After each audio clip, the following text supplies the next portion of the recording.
Bonjour. Donc bonjour à nouveau dans ce cours d'intelligence artificielle développementale. Si on est complet, je vais fermer. Alors je commencerai par un petit rappel de ce qu'on avait dit la semaine dernière. Donc j'avais fait toute une présentation théorique pour dire un peu ce qu'on cherche à faire, qui peut être résumé sur ce slide-là.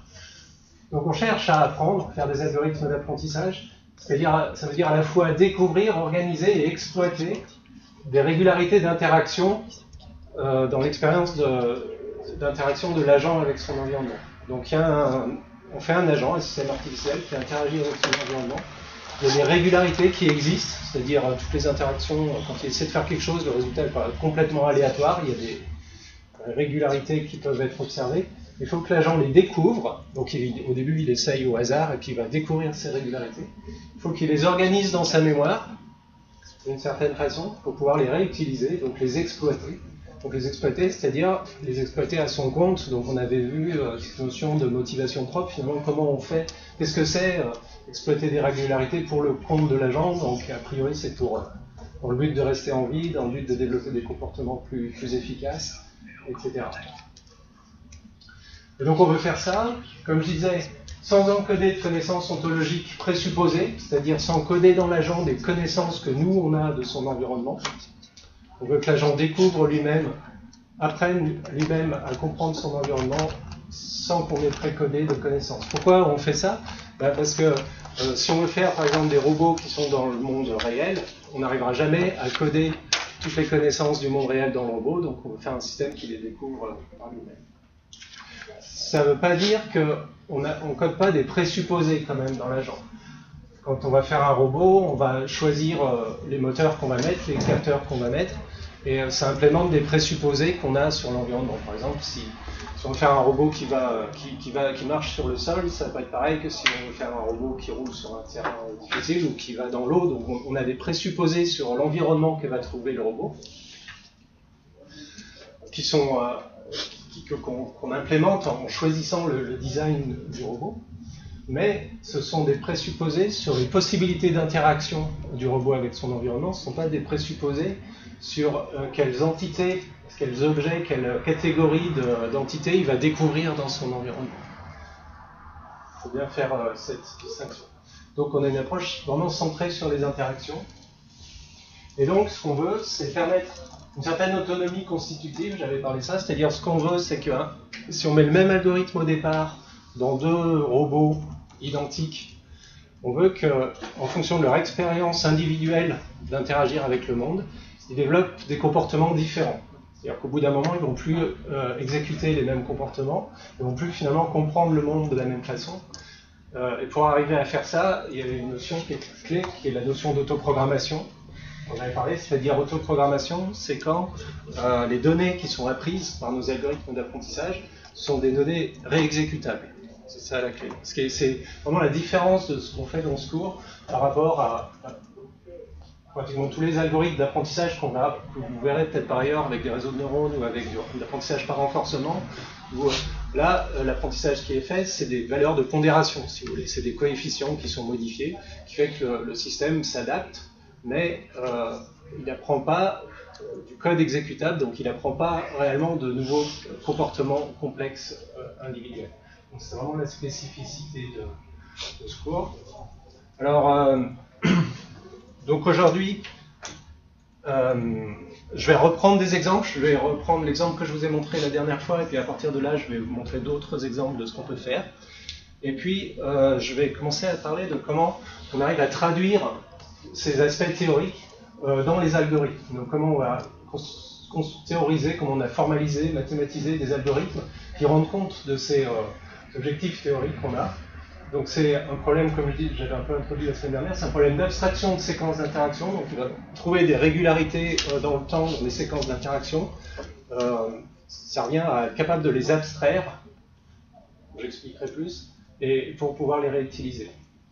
Et donc on a développé un formalisme mathématique que je vais présenter, qu'on appelle l'interactionnisme radical.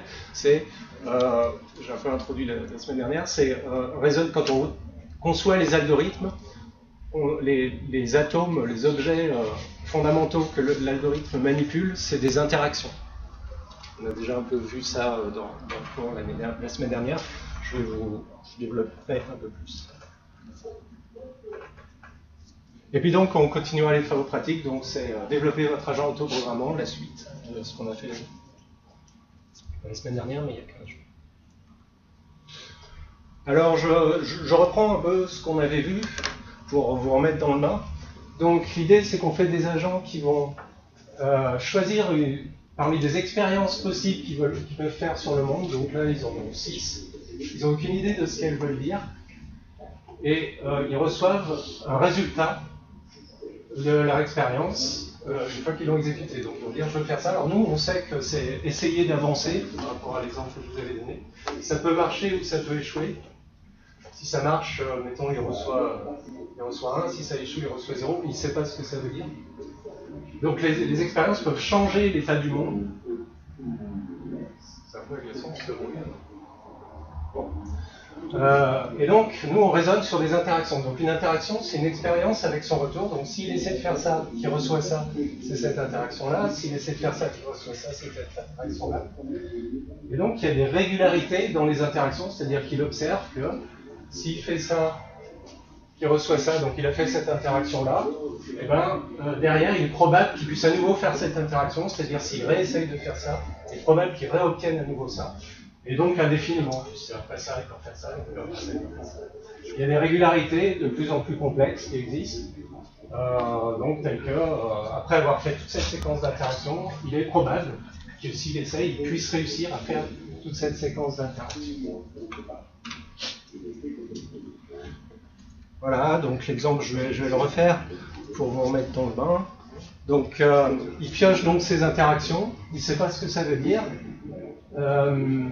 Et en fait, donc, ce qu'on voit qui se produit, c'est qu'au bout d'un moment, donc, il y a des donc certes, je vous rappelais, hein, mais bon, je reprends. Donc, certaines interactions correspondent à toucher au devant, à droite ou à gauche.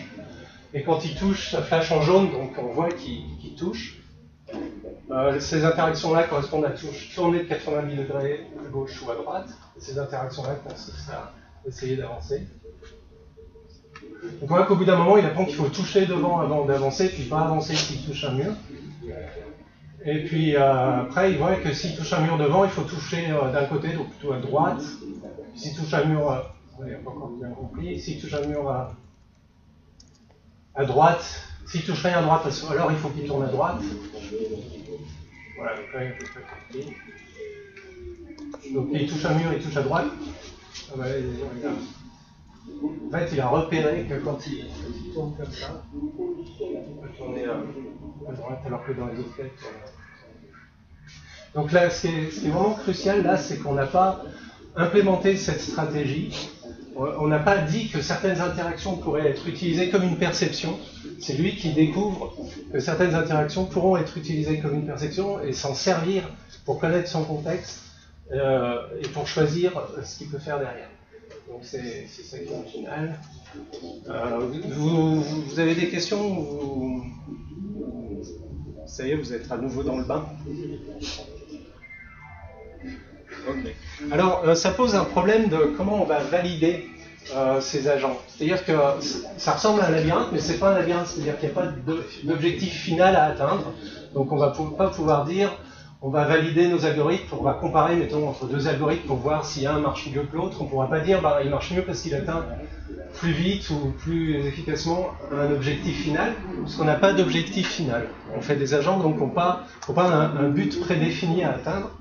Ce qu'on veut, c'est que ces comportements s'organisent de façon à ce qu'il ait l'air intelligent, à ce qu'il ait l'air de comprendre ce que signifient les interactions autour de soi.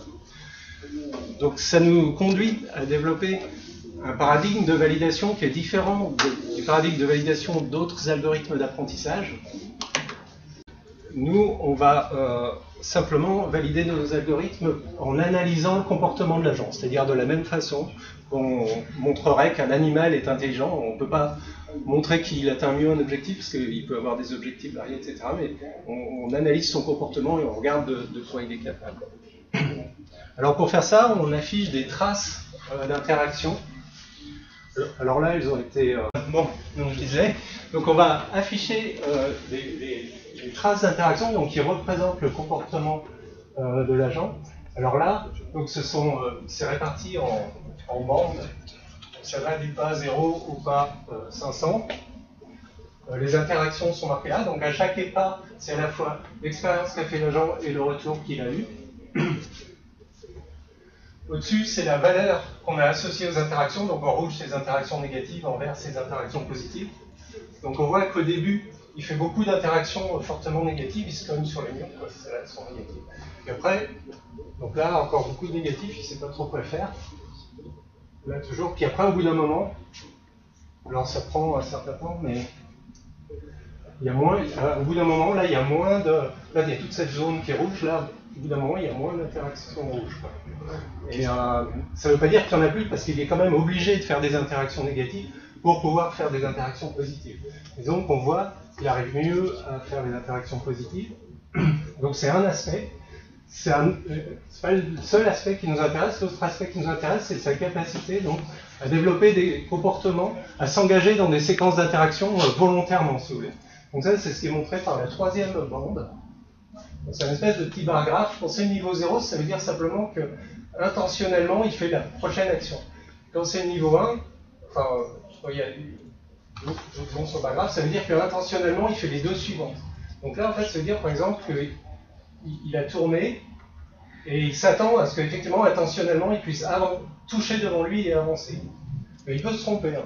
Donc là, il s'attend à toucher devant lui, avancer, ça marche. À nouveau, toucher devant lui, avancer, ça marche. Là, toucher devant lui, il s'attendait à pouvoir avancer, mais ça ne marche pas. Donc là, quand on ne sait pas ce qu'il s'attend à avoir, on marque en noir. Ça permet de visualiser qu'il s'est trompé dans sa prédiction.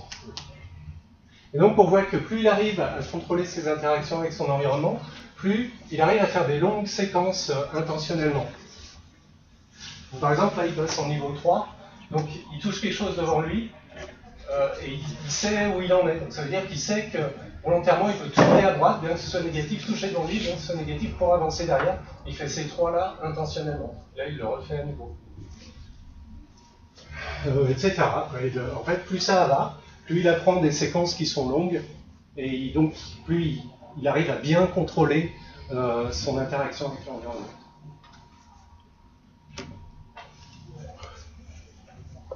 Donc dans le TP, je vous demandais, alors je ne vais pas vous demander de visualiser des traces de manière aussi élaborée et graphique, quoi, mais je vais vous demander de les visualiser à la console pour montrer qu'il y a cet effet d'apprentissage qui est effectué par vos agents.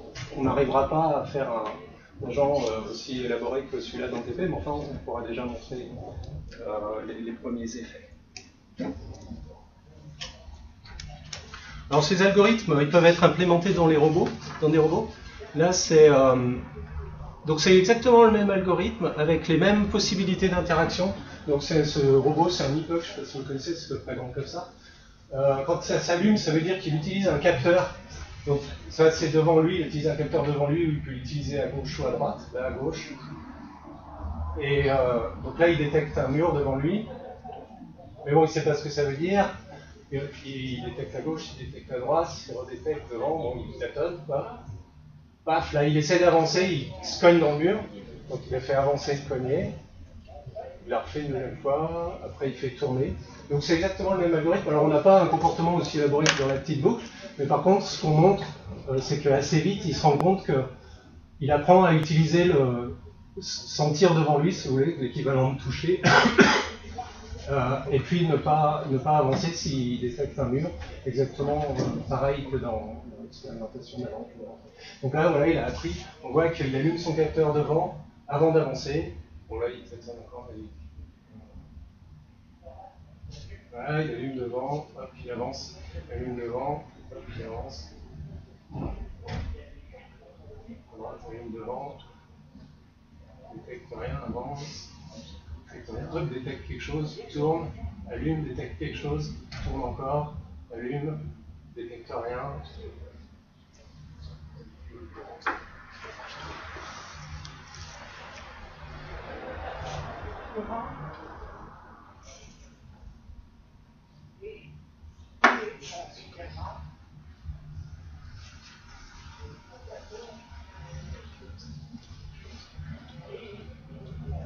Ouais, donc là, il a à peu près compris qu'il faut mieux qu'il touche devant et tant qu'il ne voit rien, il peut avancer. Puis dès qu'il voit quelque chose, il faut qu'il tourne, qu'il reteste et puis quand il voit rien, il peut avancer. Donc c'est le même algorithme, c'est juste pour montrer qu'on peut, si vous voulez, dans l'exemple en environnement simulé, c'est dans une grille, donc on pourrait se dire, ouais, mais c'est facile parce que l'environnement est discret, mais ça n'a rien à voir avec le fait que l'environnement soit discret. Aussi, là, c'est bruité, hein. Des fois, il fait des fausses détections, des fois, il ne détecte pas le mur, mais c'est quand même dedans, ou des fois, il croit qu'il détecte un mur, mais il n'y en a pas, mais ça résiste au bruit quand même, hein, puisque c'est il fait, bien que ces possibilités d'interaction soient un ensemble discret, il fait quand même des probabilités qui lui permettent de résister au bruit.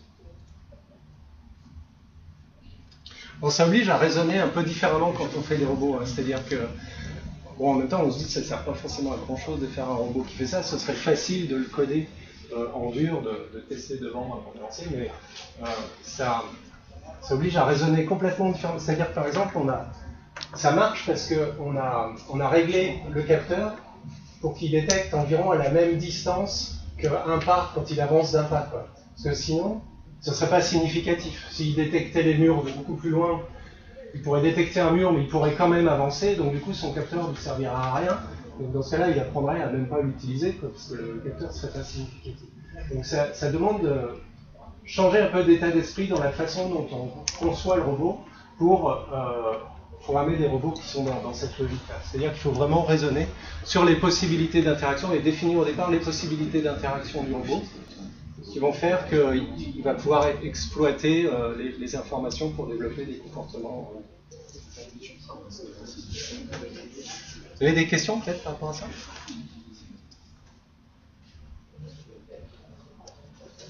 Alors évidemment, la question qui se pose, c'est comment on va faire des systèmes qui vont développer des comportements encore plus élaborés avec des possibilités d'interaction dans des environnements plus compliqués.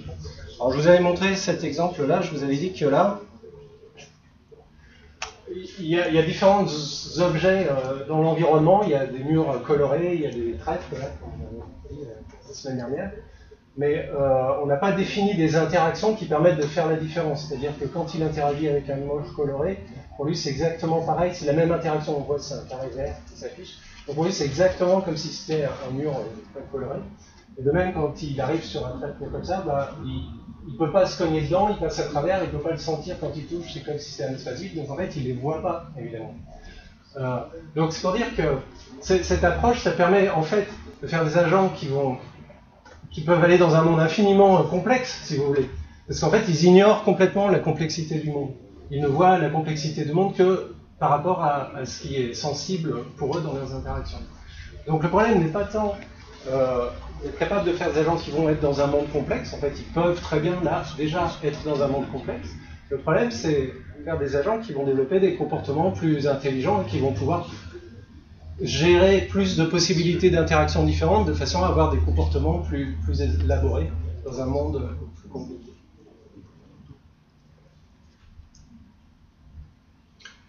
Alors, comment on pourrait faire ça, à votre avis? Quelle serait, par exemple, l'étape suivante qu'on pourrait vouloir faire pour faire des agents plus élaborés?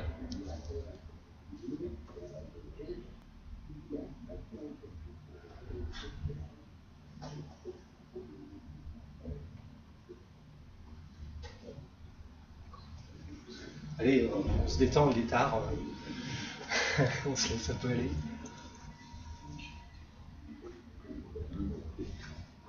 Oui.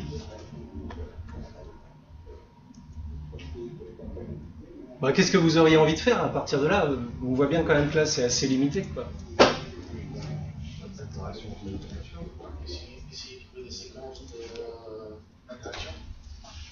Des séquences d'interaction.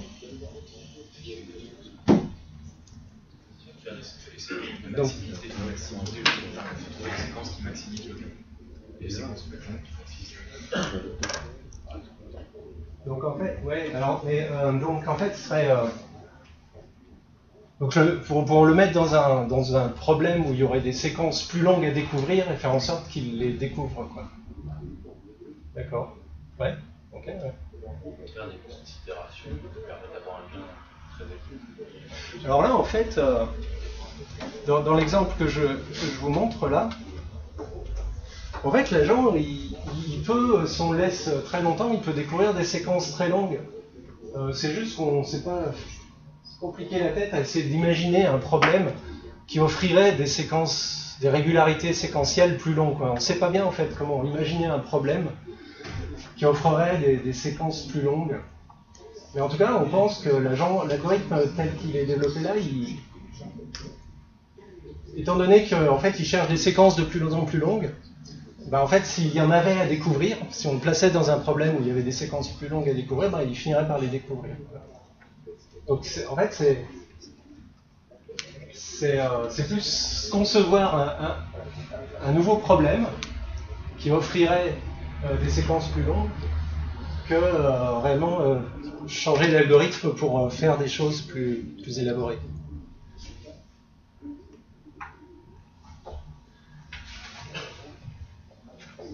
Donc augmenter la longueur des séquences. D'autres idées?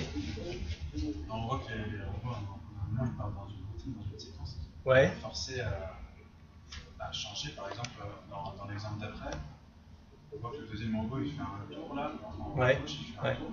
On pourrait le forcer à dire de temps en temps. Enfin, c'est autre chose, quoi, comme ça, quand on change. D'accord. Ouais, donc en fait, ça revient à implémenter une forme de motivation plus compliquée. C'est-à-dire, par exemple, déjà, il pourrait éventuellement ressentir une forme d'ennui, entre guillemets, c'est-à-dire quand il se rend compte qu'il fait toujours la même chose, s'il arrive à détecter qu'il fait toujours la même séquence, en fait, c'est pas dur, puisqu'il sait les séquences qu'il fait. Donc s'il arrive à détecter qu'il fait toujours la même séquence, on pourrait mettre un mécanisme qui dit, bah, essaye autre chose. D'accord. Pour augmenter le nombre d'interactions possibles aussi. Ouais, augmenter le nombre d'interactions possibles. Effectivement, comment ça se comporte? Parce que là, il n'y a que 10 interactions. Ouais. Comment ça se comporte si on définit plus de possibilités d'interaction possibles avec le monde? Ça, c'est un truc que je voulais vous faire dire. Donc, alors c'est l'ensemble de toutes les relations possibles. Pour l'instant, il y en a 10. Ce qu'on appelle le domaine relationnel, c'est-à-dire c'est l'ensemble mathématique, si vous voulez, de toutes les possibilités d'interaction avec l'environnement. Qu'est-ce qui va se passer si on a un domaine relationnel plus complexe, c'est-à-dire si on n'a pas 10 interactions possibles, mais 100, etc. Encore une autre idée, il y a encore un deuxième truc que j'ai noté que je voulais vous faire dire. Ouais. Là, on n'a que 2 valeurs de retour possibles. Ouais. Et dans le cas où on augmente le nombre d'interactions, ce serait bien, par exemple, là, avec les trèfles, on pourrait faire que ça lui fasse une autre interaction. Enfin, ouais, alors tout à fait. Alors, mais ça rentre là-dedans, en fait. C'est-à-dire, en fait, effectivement, augmenter le nombre de possibilités d'interaction, ça peut être soit augmenter le nombre d'expériences possibles qu'il peut faire, ou augmenter le nombre de résultats possibles des expériences qu'il peut faire. En fait, dans les deux cas, parce que de toute façon, le nombre d'interactions, c'est l'ensemble des expériences fois l'ensemble des résultats possibles, donc ça revient à augmenter le nombre d'interactions. Effectivement, oui, on va vouloir faire un agent qui est capable. Alors ça, justement, ça va nous amener à quelque chose. Évidemment, on va faire des interactions. Donc lui, quand il dit je veux toucher devant, on va lui renvoyer un résultat différent quand c'est un autre objet. Comme ça, comme s'il pouvait toucher, avoir des sensations différentes de toucher. Ou pareil, se cogner dans un truc mou, ou se cogner dans un truc dur, etc. Et alors donc, ça va poser d'autres questions, ça. C'est-à-dire que, évidemment, on va vouloir qu'il repère, par exemple, que quand la sensation touchée est d'une certaine façon, alors la sensation se cogner sera différente. C'est-à-dire qu'il va falloir qu'il associe les interactions qui sont offertes par des catégories d'objets existants dans le monde. D'accord? Et ça, c'est plus seulement un problème d'apprentissage séquentiel. En fait, ce qu'on voudrait, c'est qu'il arrive à repérer qu'il y a des catégories d'objets qui existent, qui sont persistants dans l'espace. C'est-à-dire, je touche un truc, et après, si j'essaie de me cogner, ce truc, il est toujours là. Et si j'essaie d'avancer, je vais avoir telle sensation de cogner, parce que je sais qu'il y a telle catégorie d'objets qui est devant moi. Et en fait, on se rend compte que c'est plus un problème purement d'apprentissage séquentiel, mais que c'est un problème aussi d'apprentissage de l'espace autour de ça. C'est-à-dire repérer qu'il y a quelque chose dans l'espace qui offre tout un ensemble d'interactions possibles. Et que ces interactions possibles sont dues en fait à la présence de quelque chose qui est dans l'espace. Et en fait, j'arrive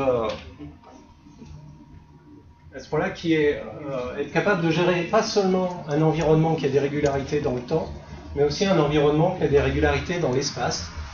Donc par exemple, donc, typiquement si j'avance et si je recule, il faut que je comprenne que je suis au même endroit.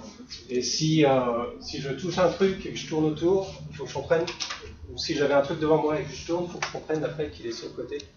Donc il faut que j'arrive pas seulement, faut que l'agent il arrive pas seulement à se repérer dans le temps, mais il faut aussi qu'il arrive à se repérer dans l'espace. Alors, il le fait déjà implicitement. Donc dans cet exemple, en fait, implicitement, c'est-à-dire que on a mis ça sur une séquence, donc lui il s'en sort avec un algorithme purement séquentiel, et nous quand on le regarde, on voit ce qu'il est dans l'espace, alors que lui il ignore complètement qu'il est dans l'espace, et on voit qu'en fait il a réussi à associer spatialement des interactions, c'est-à-dire c'est comme s'il avait compris que toucher à gauche, il y avait la notion de gauche, et que toucher à gauche c'est comme tourner à gauche, ça concernait la même chose. Donc implicitement, on a l'impression qu'il a compris qu'il est dans l'espace. Alors qu'en fait, il a fait qu'un apprentissage séquentiel. Et pour pouvoir aller plus loin, c'est-à-dire pour pouvoir faire un agent qui va se balader dans un univers qui est ouvert, qui n'est pas juste contraint par une séquence, ben, il va falloir qu'il découvre, il va falloir qu'il passe de cet apprentissage implicite de l'espace à une connaissance plus efficace, en fait. Parce que là, implicitement, on n'arrive pas juste avec cet algorithme à... Si on met des objets différents là-dedans et qui offrent différentes possibilités d'interaction, du fait que là il n'a que cet apprentissage séquentiel, ben en fait il s'en sort pas parce que il n'y a pas les moyens de se rendre compte qu'il y a des objets différents qui occupent l'espace et qui offrent des possibilités d'interaction différentes. Donc, ça va devenir plus clair dès que j'aurai donné d'autres exemples. En tout cas, bon, aller plus loin, donc effectivement, il y a deux axes moi que j'ai notés. Donc, augmenter le nombre de possibilités d'interaction et faire un agent qui soit capable de se déplacer dans l'espace, avoir des comportements assez élaborés dans l'espace et non pas seulement contraints dans une structure séquentielle. Alors, pour aller vers ça, on s'est déjà rendu compte d'une chose. On a essayé d'avoir un domaine relationnel plus grand, donc on a toutes ces interactions possibles. Hein. Vous ne savez pas ce qu'elles veulent dire, lui non plus, l'agent ne sait pas. Bon, elles ont des valeurs, pareil qu'avant. Et l'agent ne sait pas, mais en fait, ces interactions, c'est pas juste des interactions de proximité, c'est des interactions distales, en fait. C'est-à-dire qu'il a un système visuel, vous pouvez penser comme de la vision ou comme de l'odorat, si vous voulez, et il est sensible à des objets qui sont dans son champ perceptif, et il est sensible notamment au mouvement des objets. Mais les objets sont immobiles, mais lui, quand il se déplace, ça crée un mouvement relatif de l'objet. Et les interactions, donc en fait, c'est comme si j'étais en train d'interagir à distance, si vous voulez, avec un objet parce qu'il le voit tout le temps. Et donc il se rend compte, par exemple, quand il avance, que l'objet se rapproche. Donc il va avoir une interaction qui est, par exemple, avancée, et qui va renvoyer un retour qui n'est pas seulement binaire, mais qui est, s'il y a un objet qui est devant moi, le retour c'est je me suis rapproché de cet objet.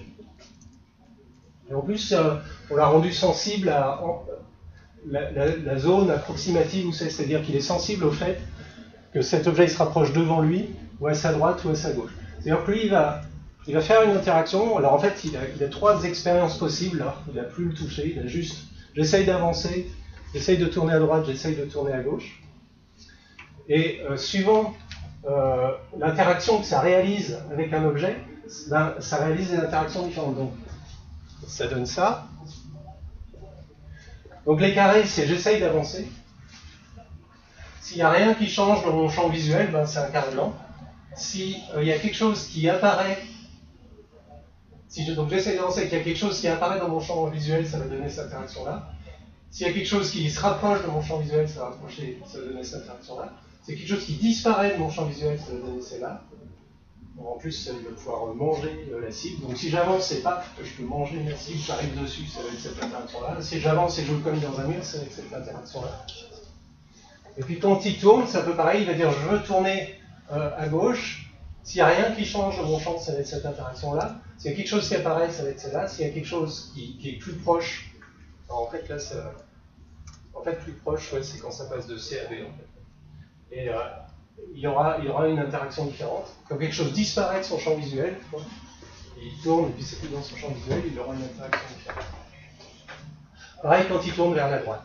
Donc là, on a un espace relationnel qui est beaucoup plus grand, c'est toute la combinaison de ça. Bien que le nombre d'expériences est réduit, il n'a que 3 expériences possibles. Et alors en mettant des valeurs positives quand il y a quelque chose qui apparaît ou qui se rapproche, et négatif quand ça disparaît, ben on fait un agent qui va être motivé, en gros, qui aimera se rapprocher, donc découvrir des objets.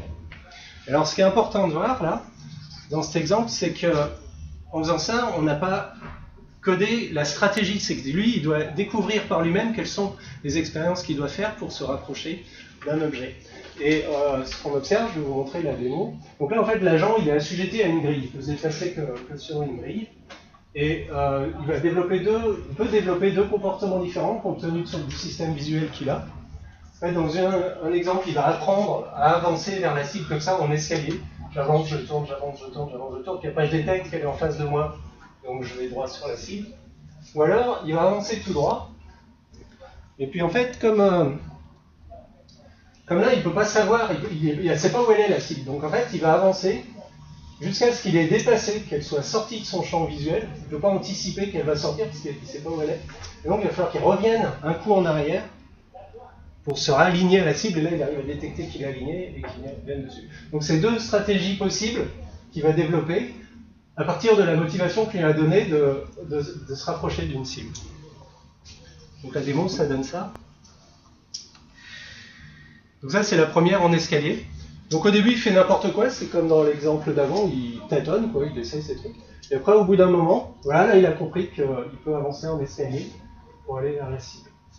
Donc en fait, c'est toujours le même algorithme qu'avant, qui n'apprend encore que des séquences, là.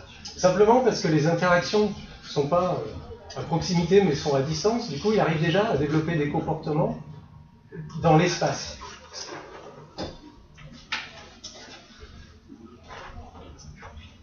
Alors, il y a encore cet effet d'autoprogrammation qu'on voit, c'est-à-dire qu'il a appris son comportement, et après, quand on rajoute des cibles, ben, il exécute toujours le même comportement parce que ça fonctionne.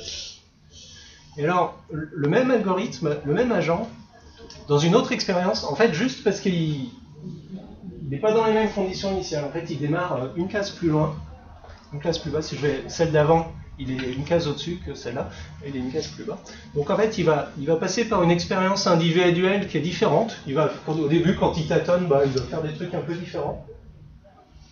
Et du coup, il va développer l'autre comportement. Il développe le comportement qui consiste, comme je vous le disais, à aller trop loin, hop, ça disparaît de son champ visuel, à revenir en arrière pour manger la cible.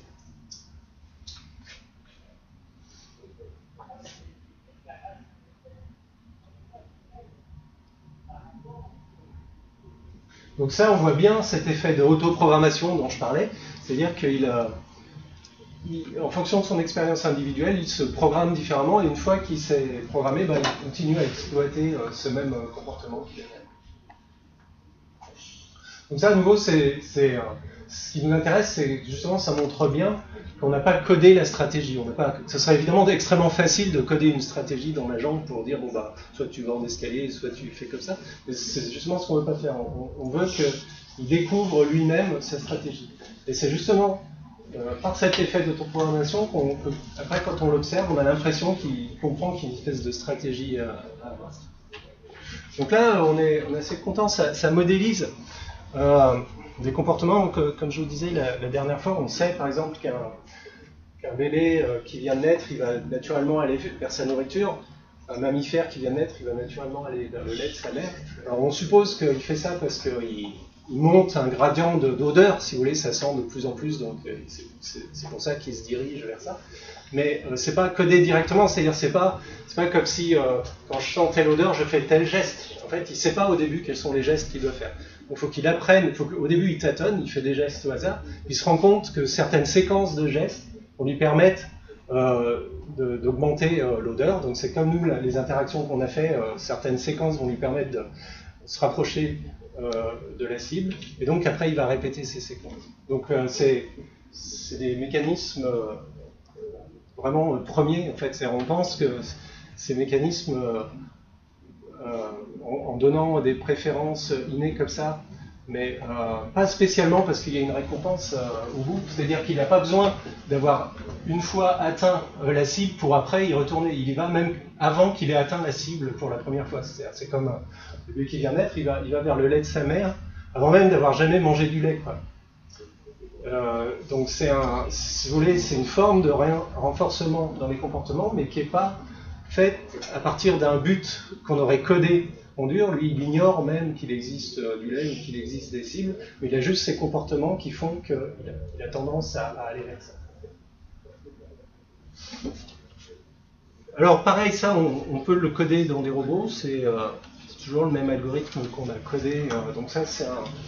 Et en fait, il a une Kinect là qui lui permet de détecter ces cibles-là. Et donc c'est exactement le même principe. Au départ, il fait un peu n'importe quoi. Alors, sauf que beaucoup plus lent, évidemment, et puis bon, les comportements sont... il a un peu du mal, quoi. Mais bon, au bout d'un moment, alors là, en fait, quand il tourne pas 90 degrés, il tourne de genre 30 degrés, 20 degrés, donc en fait, on voit beaucoup moins bien les différentes stratégies qui émergent. C'est pour dire que ça permet de transposer directement ces algorithmes dans un robot, puisqu'il suffit d'implémenter les interactions. Et l'algorithme, de toute façon, comme il n'a pas besoin de savoir ce que signifient les interactions, il va juste chercher à faire des interactions politiques, il va apprendre de la même façon.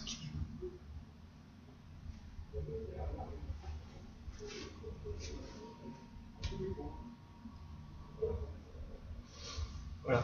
Alors c'est aussi ce qui nous a permis de développer cet exemple que je vous avais montré la dernière fois. Donc là, il faut regarder ces deux agents qui ont l'algorithme, les autres, c'est des cibles qui se déplacent en ligne droite. C'est pour montrer simplement, donc avec ce système visuel, là, je vous ai montré, ça marche aussi quand il n'est pas assujetti à une grille, bien sûr. Il fonctionne parce qu'il détecte des apparitions, des rapprochements de cibles, donc il apprend à organiser ses comportements pour aller vers les cibles. Et donc on peut le programmer pour qu'il aille explorer différents objets saillants. Donc là, c'est ce qu'ils font là. Ils vont aussi, ils aiment bien aussi, ils arrivent à se voir mutuellement, et ils aiment bien aussi se rapprocher l'un de l'autre mutuellement, donc ça provoque ces comportements de jouer ensemble. Par contre, ce qu'ils ne savent pas faire, c'est comprendre que c'est faire le tour des murs, par exemple. Donc en fait, quand les cibles sont cachées, ils ne les voient pas, ils ne pensent pas y aller. Par contre, dès qu'ils les voient, ils vont venir sur les cibles. Alors, on voit bien que, alors ce qu'on voudrait faire, après au-delà de ça, c'est faire des agents qui arrivent à comprendre qu'il faut que s'ils ne voient plus une cible, c'est peut-être que la cible est cachée. Alors c'est pas forcément que la cible est cachée, elle peut avoir disparu pour je ne sais quelle raison, mais on voudrait au moins qu'ils disent c'est peut-être parce que la cible est cachée. Je vais le repasser. Et ça évidemment c'est plus qu'un problème de résolution de labyrinthe, si vous voulez. Il faut qu'il arrive à se rendre compte que c'est parce que il voit autre chose, qu'il y a quelque chose devant qui explique le fait qu'il ne voit plus la cible. Elle pourrait disparaître sans qu'il y ait rien, à ce moment-là, ça voudrait vraiment dire qu'elle a disparu. Donc il faut qu'il arrive à comprendre, à interpréter ces différentes possibilités de sentir le monde pour arriver à se rendre compte que s'il ne voit plus une cible, c'est peut-être qu'elle est derrière un mur et donc faire le tour d'un mur.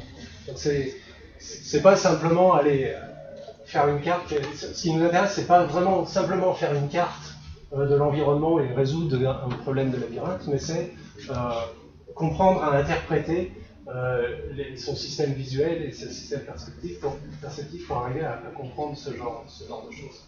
Comprendre qu'il y a des objets qui sont persistants, que même si on ne les voit plus, ça ne veut pas dire qu'ils sont complètement disparus, ils peuvent être cachés, ou etc. C'est ce vers quoi on va. Donc, en fait, les exemples là que je vous ai montrés juste avant, c'était encore de l'apprentissage purement séquentiel. Donc, en fait, c'est pour ça, en fait, comme il ne fait qu'aller vers des cibles qu'il voit, dès qu'il ne les voit plus, ils ne vont plus vers les cibles. Si on veut aller vers des agents encore plus intelligents, il faut non seulement qu'il apprenne des séquences, mais aussi qu'il arrive à se repérer dans l'espace d'une certaine façon. Donc, qu'il ait une carte spatiale, une mémoire spatiale autour de lui. Mais je vais en rester là pour aujourd'hui. Je vous parlerai la semaine prochaine de comment on implémente une connaissance spatiale de l'environnement. Et là, je vais plus aller vers le détail. Donc l'idée, c'est ce qu'on veut, c'est que quand il y a des séquences d'interactions qui se produisent, on veut que l'agent soit capable de repérer qu'il y a certains épisodes qui sont intéressants, qu'ils arrivent à le reconnaître en tant qu'épisode. Donc là, par exemple, je vais présenter cet épisode de ces deux interactions comme un triangle vert. Il faut qu'il arrive à faire ça à la volée au fur et à mesure de ces interactions. On se rend compte que ça correspond à un épisode intéressant. Il faut que cette abstraction, si vous voulez, soit hiérarchique. C'est-à-dire qu'il va y avoir des sous-épisodes qui seront des épisodes qui sont des sous-épisodes d'épisodes de plus haut niveau. Puis il va falloir qu'à un certain niveau d'abstraction, donc sur cette ligne de temps là, où on voit ces épisodes-là, ça puisse matcher d'autres séquences. Donc là, ça match là et là, là et là. D'autres séquences qu'il aurait appris avant. Il faut qu'à un certain niveau d'abstraction, ça matche des séquences abstraites apprises précédemment. Donc ça peut en matcher plusieurs éventuellement. En gros, il se rend compte qu'il est en train de faire ça, puis ça.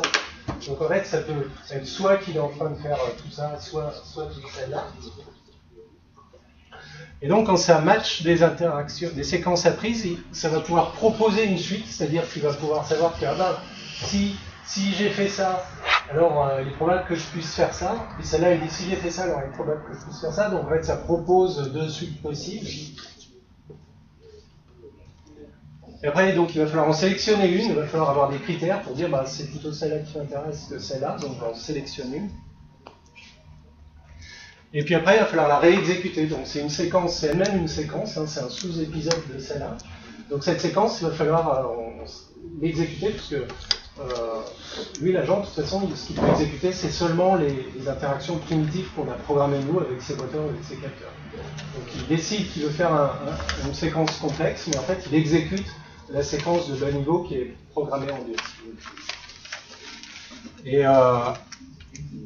Mais en fait, pour lui, ce qu'il fait, c'est ça. Et donc, à partir du moment où il considère que lui, ce qu'il a fait, c'est ça, indépendamment de ce qui est fait au bas niveau, il va pouvoir encore abstraire au-dessus. C'est-à-dire, en fait, à un moment donné, il va s'intéresser. Le mécanisme d'apprentissage, si vous voulez, qu'on applique sur les bas niveaux, on va pouvoir le réappliquer sur le niveau au-dessus, pour apprendre encore un niveau supérieur. Et donc, on va pouvoir avoir une forme d'apprentissage récursif, comme ça, qui va pouvoir se faire indéfiniment. Alors, c'est un axe de recherche, et on ne sait pas, ça pose des tas de problèmes compliqués. En fait, les algorithmes que je vous ai montrés, c'est un exemple pour réussir à implémenter ça, mais certainement pas la solution définitive. Il y a encore énormément de travail à faire. C'est-à-dire, c'est pas capable de générer tous les cas, c'est juste capable de faire une forme d'apprentissage séquentiel comme ça. Alors ça pose plein de questions, c'est-à-dire dès qu'on regarde un peu dans le détail, on se dit, supposons donc que je fasse l'interaction A. Donc par exemple, toucher, je touche et je sens quelque chose. Et donc derrière, je fasse l'interaction B. Alors on va pouvoir apprendre la séquence AB, bien sûr. C'est-à-dire on va dire, finalement, je mémorise simplement que j'ai fait A, j'ai fait l'interaction A, puis derrière j'ai fait l'interaction B.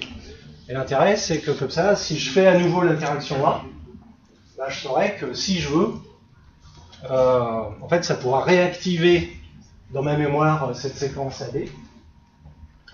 Et puis, cette séquence va pouvoir proposer de faire B. C'est-à-dire, je suis dans un contexte où j'ai fait A, donc ça veut dire que j'ai appris, supposons que ça se produise souvent, j'ai appris que dans ce contexte-là, en général, je peux faire B, donc ça va proposer B, donc l'agent va pouvoir sélectionner l'interaction B. Mais à nouveau, c'est une interaction, c'est-à-dire c'est pas une action, c'est-à-dire que en fait, l'interaction, elle va correspondre à l'expérience j'essaye de toucher, avec le fait que je m'attends à ce que, effectivement, je vais toucher quelque chose. Mais je peux me tromper.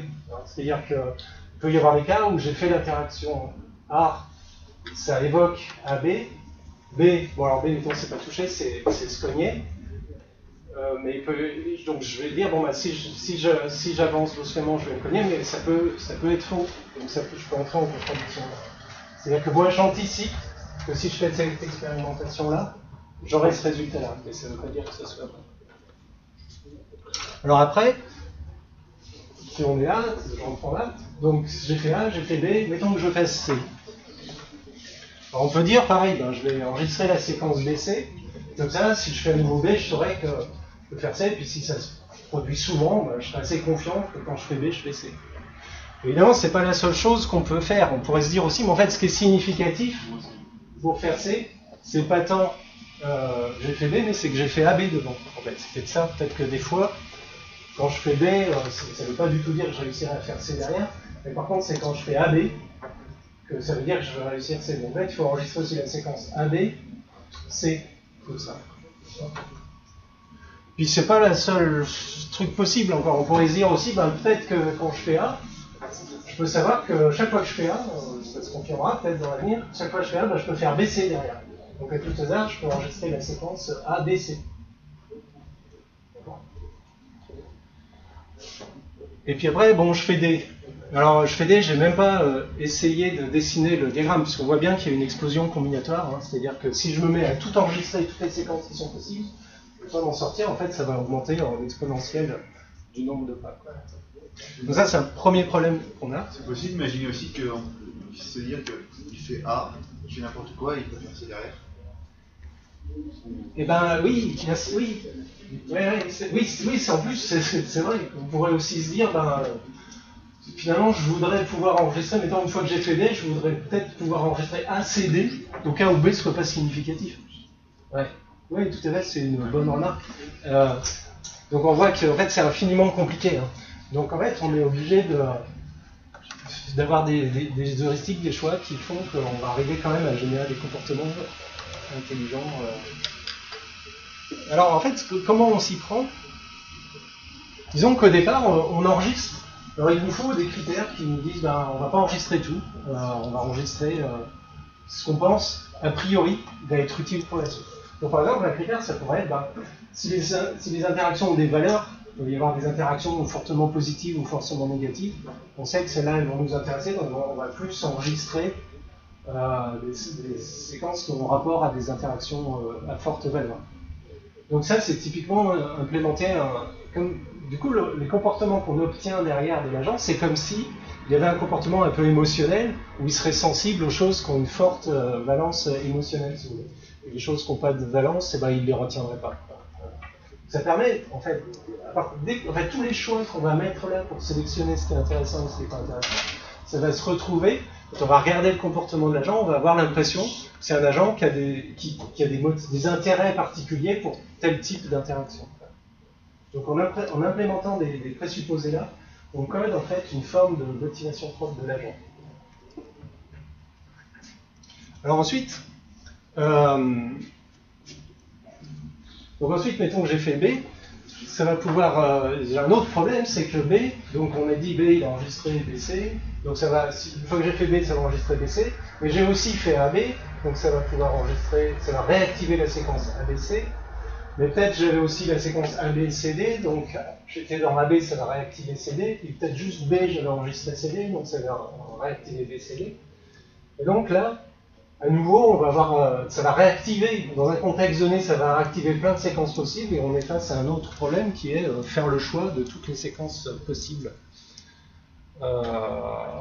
Donc là, on peut aussi implémenter des critères, on peut dire, ben, on va plutôt choisir les séquences positives, donc à ce moment-là, on va faire un agent qui va plutôt chercher, comme s'il aimait les interactions positives, ou on va plutôt choisir des interactions qu'on n'a pas essayées avant, donc ça va faire un agent plutôt curieux, il va avoir tendance à...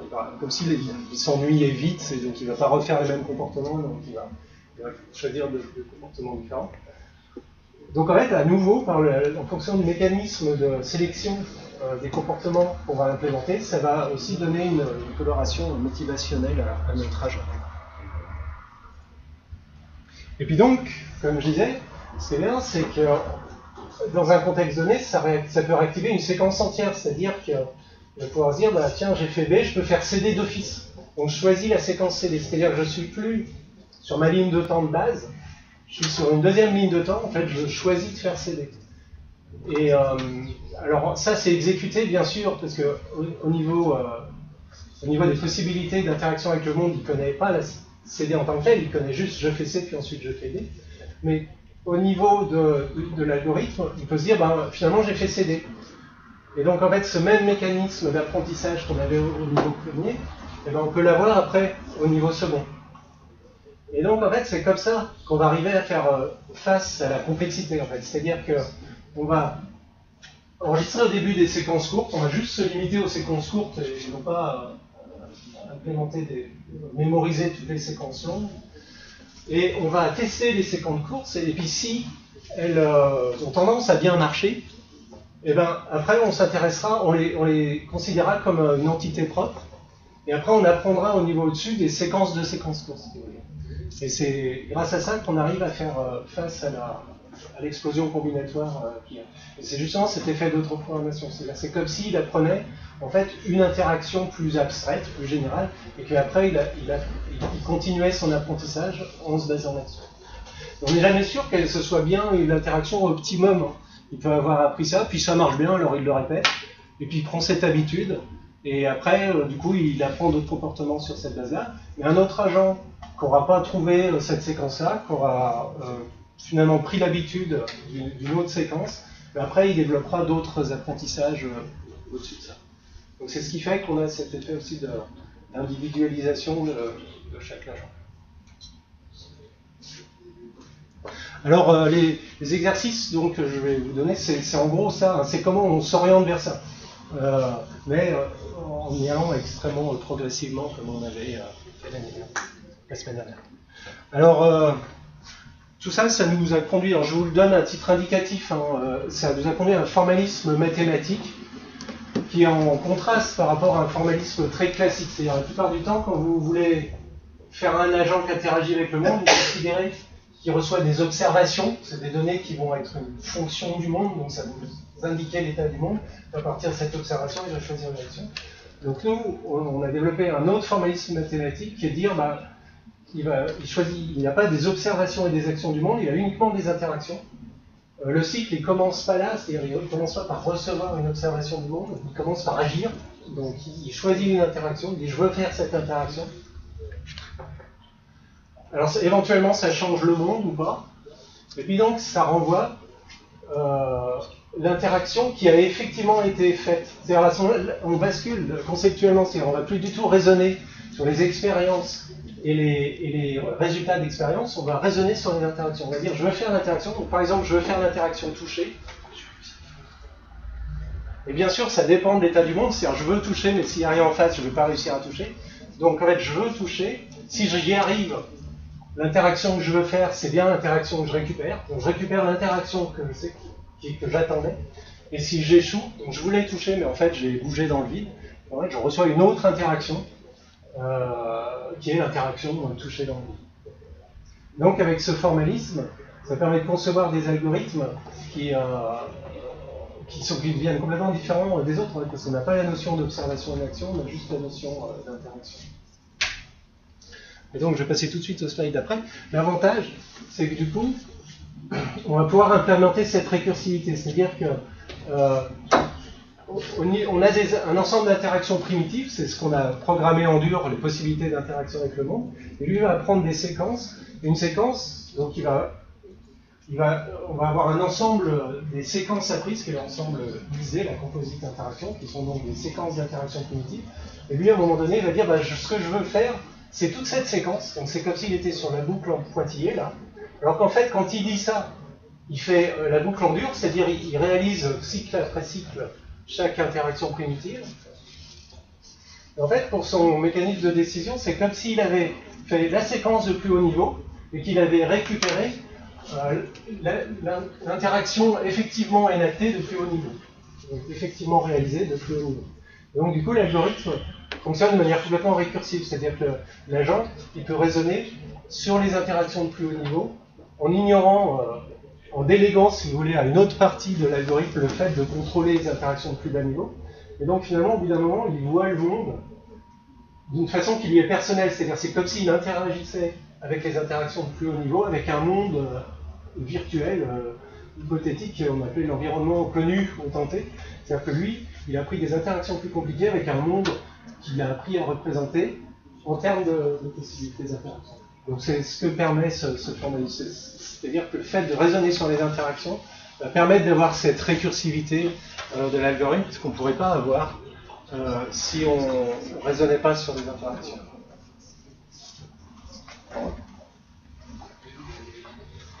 Alors si ça vous intéresse, c'est publié dans un article Eka, une activiste cognitive architecture, dont je ne rentre pas dans les détails, mais enfin une fois qu'on a développé tout ce formalisme mathématique, on peut expliquer l'algorithme, c'est assez compliqué. Je ne vais pas rentrer dans les détails là, mais disons que c'est ce vers quoi on tend. Moi, le but du cours là, c'est juste de vous initier à changer cette façon de raisonner sur un agent, c'est-à-dire raisonner sur des interactions, de façon à permettre ces apprentissages. Ce qui va être le problème donc d'augmenter la complexité de l'agent,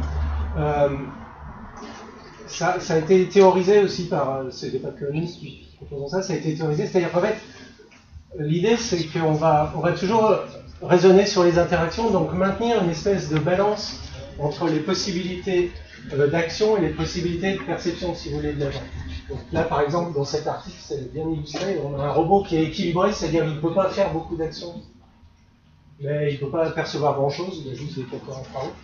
Là, on a un robot qui est déséquilibré, il n'a toujours pas beaucoup de possibilités d'action, il a juste des roues qui peuvent juste se déplacer, mais il a une caméra, donc il a un système de perception qui est complexe. Et donc du coup, ça ne nous permettra pas de raisonner sur les interactions. Par contre, si on développe en parallèle les possibilités d'action et les possibilités de perception, donc avec les possibilités d'interaction, ça nous donne une idée d'une voie, si vous voulez, pour aller vers des agents plus compliqués. Donc celui-là, il est à nouveau équilibré, c'est-à-dire qu'il a des possibilités d'action assez compliquées, il peut bouger, il a un bras, et puis en plus, il a des possibilités de perception assez compliquées. Et donc l'idée qu'on a pour aller vers des comportements de plus en plus élaborés, des robots de plus en plus élaborés, c'est de faire évoluer conjointement les possibilités d'action et les possibilités de perception du monde. C'est-à-dire, en fait, vraiment raisonner sur les interactions et concevoir à chaque fois les possibilités d'interaction du monde.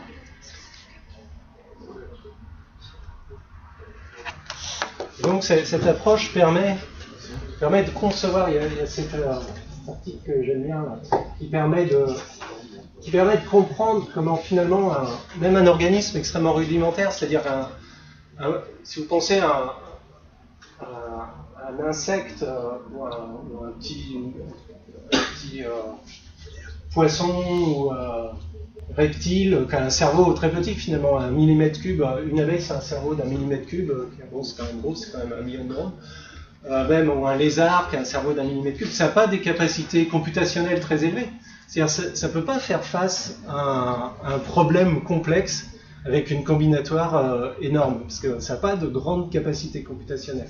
Mais en fait, ce n'est pas soumis à un problème computationnel énorme. Parce qu'en fait, ça ne voit pas le monde dans toute sa complexité. Ça a juste quelques possibilités d'interaction avec le monde et ça se débrouille avec ça. Donc cette approche, elle permet de comprendre comment des animaux, même avec des faibles capacités computationnelles, arrivent quand même à développer des comportements qui sont assez élaborés. C'est-à-dire qu'en fait, on ne peut pas considérer que les données d'entrée de l'agence, c'est des informations sur le monde. C'est juste, en fait, c'est une information sur les interactions, mais ça ne donne pas d'informations sur le monde, donc il n'y a pas réellement de complexité. Donc du coup, les organismes ne sont pas confrontés à cette overload, cette surcharge d'informations, parce qu'en fait, ils n'ont que quelques possibilités d'interaction, de toute façon, donc il n'y a pas de surcharge d'informations. Et donc, ils n'ont pas besoin d'avoir une capacité computationnelle très élevée ou d'allouer d'énormes ressources cognitives, puisque de toute façon, ils ne voient pas le monde dans toute sa complexité. Et donc, c'est ce qui nous permet de comprendre ce qu'on observe dans des animaux rudimentaires, que même des animaux rudimentaires arrivent quand même à développer des tâches qui sont sophistiquées, bien qu'en fait, ils n'aient pas de capacité computationnelle très élevée. Donc il dit on ne devrait pas se focaliser sur un problème de data réduction, c'est-à-dire en fait on ne part pas d'une grande quantité de données, on part d'une possibilité d'interaction réduite, donc on n'a pas vraiment besoin de les réduire, mais en fait on doit se positionner, s'intéresser au problème inverse qui est comment on construit une connaissance du monde à partir de possibilités d'interaction rudimentaires. Voilà, pour dire que c'était théorisé. Des questions avant qu'on passe aux travaux dirigés?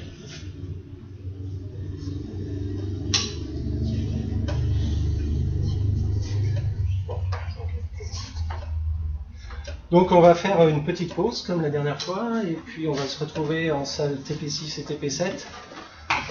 Alors avant qu'on fasse ça, je vais vous expliquer un peu l'exercice d'aujourd'hui. Donc on va reprendre la suite de ce qu'on avait fait la suite il y a 2 semaines. Alors j'ai mis en ligne un corrigé. Donc sur mon site web, il y a le corrigé de l'exercice qu'on a fait la dernière fois. Et ça permettra, je pense, de repartir sur des bonnes bases, j'espère, de clarifier. Donc je vous rappelle l'exercice, hein, on avait un agent qui avait un seul bit de choix, R1 ou R2, un seul résultat, R1 ou R2. Ça lui faisait 4 interactions possibles. On avait 2 environnements, alors je les ai renommés environnement 0 et environnement 1. Comme ça, j'ai les mêmes numéros pour les environnements et les abordons. Donc, la dernière fois, on avait fait l'agent 1 qui devait marcher dans l'environnement 0 et l'environnement 1. Environnement 0, c'est je fais 1, je reçois R1, je fais 2, je reçois R2. Environnement 1, c'est je fais 1, je reçois R2, je fais 2, je reçois R1. On voulait pouvoir mettre n'importe quel système motivationnel et mettre l'agent dans n'importe quel de ces 2 environnements et voir qu'il allait apprendre à réaliser les interactions positives et à éviter les interactions négatives. Et donc, je vous demandais de produire un rapport pour montrer dans les traces d'interaction qu'il avait réalisé cet apprentissage. Alors les traces d'interaction, c'est extrêmement simple. Hein. C'est-à-dire si on met la première motivation là, que j'ai définie avec l'environnement 0, il fait E1, il obtient R1, c'est positif, ça marche, donc il continue. Donc c'est juste ça, hein. Je fais R1, j'ai R1, je reçois 1, je recommence, je fais 1, je reçois 1, je reçois 1, c'est toujours ça. Par contre, si on le met dans l'environnement 1, je fais E1, je reçois R2, c'est négatif, donc je change, je fais E2, et là je reçois R1, c'est positif, donc je continue. Donc c'est là, la trace, c'est éminemment simple. Mais je veux que vous écriviez bien un rapport en mettant la trace, en disant, voilà, parce que ça va vous préparer après à la suite. Donc l'algorithme... c'était ça, je ne sais pas si ça vaut le coup que je le reprenne.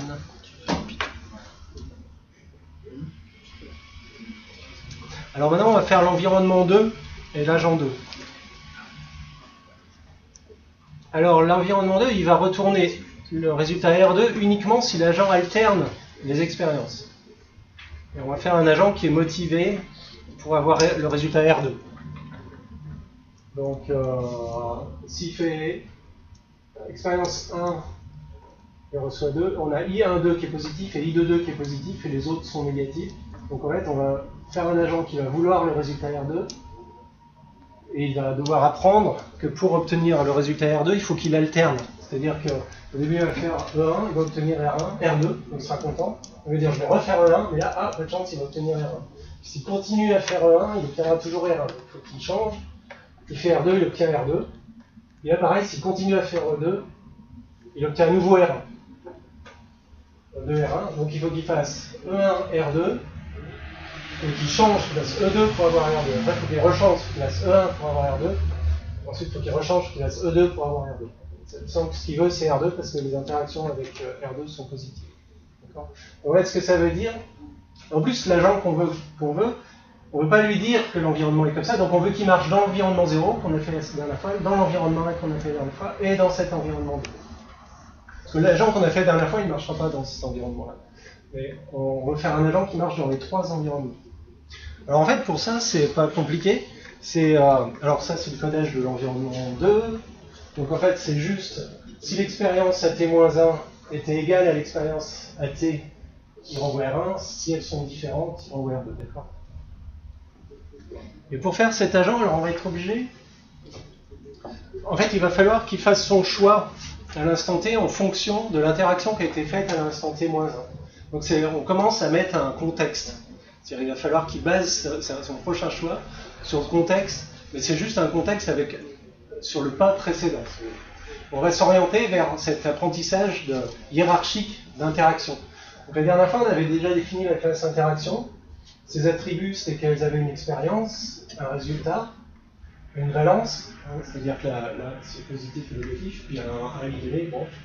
On va rajouter 2 attributs dans la classe interaction, ce qu'on va appeler la pré-interaction, c'est-à-dire on va faire des interactions composites, donc de plus haut niveau, qui seront des séquences de sous-interactions. Donc elles auront une pré-interaction et une post-interaction, c'est-à-dire qu'une interaction composite, ça va être la suite d'une sous-interaction, qui est la pré-interaction, et d'une sous-interaction qui est la post-interaction. Et donc ça, ce qui va nous permettre donc de les organiser hiérarchiquement, mais pour l'instant on ne va pas les organiser hiérarchiquement, on va juste préparer le terrain. Donc on va juste faire un seul niveau d'interaction composite, donc les pré-interactions sera une interaction primitive, la post-interaction sera une interaction primitive, et on va juste faire un agent qui apprend un niveau d'interaction composite. Comme ça, ce qu'il fera,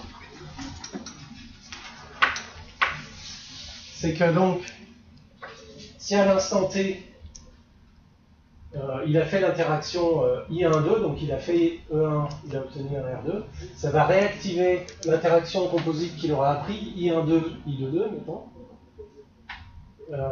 parce que donc I1-2 match celle-là, donc celle-là va proposer I2-2, et donc, parce que on sait que ça marche, il a appris cette régularité dans cet environnement-là, donc du coup il va bien faire I1-2, I2-2, puis après il aura aussi appris que quand il a fait I2-2, eh ben, il faut qu'il fasse I1-2 parce qu'il aura aussi appris l'association. En fait, il apprend juste les associations. J'ai fait ça, je dois faire ça.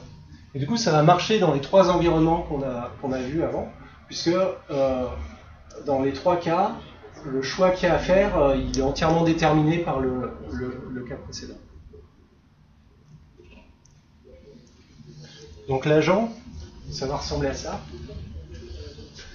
Donc à la fin du pas de tenté, on va enregistrer l'interaction composite, qui est l'interaction au pas de tenté -1 et l'interaction au pas de tenté. Donc c'est la pré-interaction de IC et la post-interaction de IC. Donc s'il n'est pas dans l'ensemble des interactions, et ben on l'ajoute, simplement. Et puis, donc à chaque cycle, il va en apprendre une nouvelle, et si elle n'est pas encore, donc ça va aller très vite. Très vite, il aura toutes les combinaisons. Et puis donc au début du pas de tenté, il va retrouver quelles sont les interactions qui peuvent être activées. C'est-à-dire qu'au début du pas de tenté, il vient juste de faire l'interaction IT-1, il va chercher toutes les interactions composites dont la pré-interaction est égale à IT-1. Ça va être les interactions activées. Et pour chaque interaction activée, si la post-interaction, c'est-à-dire si son choix est positif, alors il va choisir ça, c'est-à-dire il va choisir la post-interaction de cette interaction activée, donc l'expérience qui correspond à cette post-interaction, parce que c'est positif. Donc il sait, en gros, que dans le contexte où il a fait telle interaction, il pourra faire telle autre, et en plus elle est positive, donc il a fait. Si l'autre interaction est négative, à ce moment-là, il faut qu'il en fasse une autre. Il faut qu'il choisisse une autre expérience que celle de la post-interaction. Voilà. Donc commencez par aller sur mon site, j'ai l'exercice de la dernière fois et je l'ai mis en .jar et en .zip, donc vous prenez ce qui vous arrange, vous regardez comment c'est fait, vous adaptez votre